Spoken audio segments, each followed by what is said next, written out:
Internet বন্ধ ছিল সরকারের সিদ্ধান্তে, ট্রাইব্যুনালের সাক্ষীর জবানবন্দি।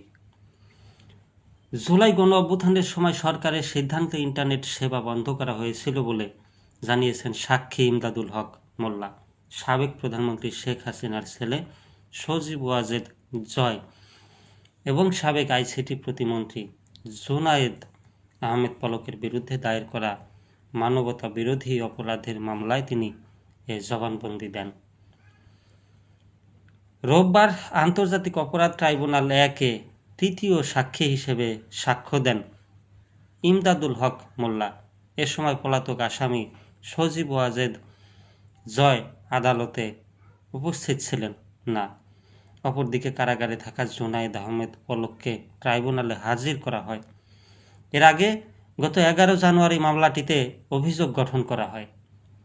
জবানবন্দিতে ইমদাদুল হক মোল্লা জানান, তিনি অন্টিমেক্স কমিউনিকেশন লিমিটেড নামের ইন্টারনেট সেবা প্রদানকারী প্রতিষ্ঠানের পরিচালক এবং 2023 সাল থেকে 2025 সালের মে পর্যন্ত ইন্টারনেট সার্ভিস প্রোভাইডার অ্যাসোসিয়েশনের সভাপতির দায়িত্ব পালন করেছেন।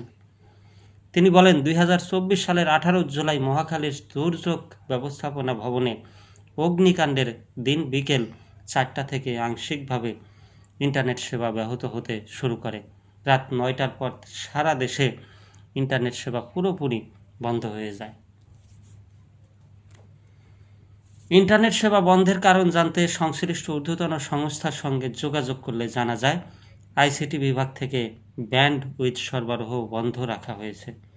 এর মাধ্যমে তারা নিশ্চিত হন যে সরকারের সিদ্ধান্তেই ইন্টারনেট সেবা বন্ধ করা হয়েছিল বলে দাবি করেন তিনি। ইমদাদুল আরও বলেন, 23 জুলাই তৎকালীন আইসিটি প্রতিমন্ত্রী জুনায়েদ আহমেদ পলক ঘটনাস্থল পরিদর্শনে গেলে তারা ইন্টারনেট চালুর অনুরোধ জানান। জবাবে প্রতিমন্ত্রী সেদিনই সেবা চালুর আশ্বাস দেন এবং ডাটা সেন্টারে আগুন লাগার কথা উল্লেখ করেন।